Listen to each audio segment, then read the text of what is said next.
ശരീരത്തിലെ താപനഷ്ടം നിയന്ത്രിക്കുന്നതിന് പക്ഷികളെ സഹായിക്കുന്നത് തൂവലുകൾ.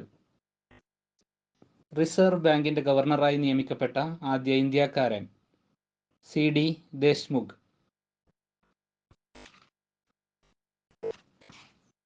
വന്ദേ മാതരം ആദ്യമായി ആലപിക്കപ്പെട്ടത് 1896. തുഞ്ചൻ ദിനം എന്നാണ്? ഡിസംബർ 31.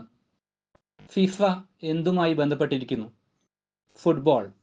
ഫിഫയുടെ ആസ്ഥാനം എവിടെയാണ്? സൂറിച്ച്. അന്താരാഷ്ട്ര അഹിംസാ ദിനമായി ആചരിക്കുന്നത് ഒക്ടോബർ 2. എന്താണ് ന്യൂ ഹൊറൈസൺസ്? പ്ലൂട്ടോയെ പറ്റി പഠിക്കാൻ വിക്ഷേപിക്കപ്പെട്ട വാഹനം. കേരള സിംഹം എന്ന കൃതി രചിച്ചത് ആര്? സർദാർ KM പണിക്കർ. ഓസോൺ ദിനമായി ആചരിക്കുന്നത് സെപ്റ്റംബർ 16. എന്താണ് ഗാർഡാസിൽ? ആദ്യ അർബുദ വാക്സിൻ. ടാഗോറിന്റെ ഗീതാഞ്ജലിയിൽ പരാമർശിക്കപ്പെടുന്ന ശാസ്ത്രജ്ഞൻ JC ബോസ്. വൃക്ഷങ്ങളെ പറ്റിയുള്ള പഠനത്തിന് പറയുന്നത് ഡെൻഡ്രോളജി.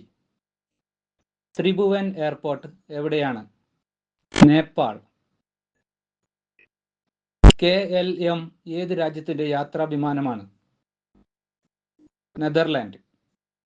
പുകവലി ആരോഗ്യത്തിന് ഹാനികരം എന്ന് സിഗരറ്റ് പാക്കിന്റെ പുറത്ത് എഴുതാൻ തുടങ്ങിയത് ഏത് രാജ്യമാണ്? അമേരിക്ക. അമേരിക്കൻ പ്രസിഡന്റിന്റെ ഔദ്യോഗിക വസതിയായ വൈറ്റ് ഹൗസിന്റെ പഴയ പേര് എന്ത്? Executive mansion. മഹാഭാരതത്തിൽ എത്ര പർവ്വങ്ങൾ ഉണ്ട്? 18. യുനെസ്കോ അംഗീകരിച്ച കേരളത്തിലെ ഒരു പുരാതന രാജവംശം അറക്കൽ രാജവംശം.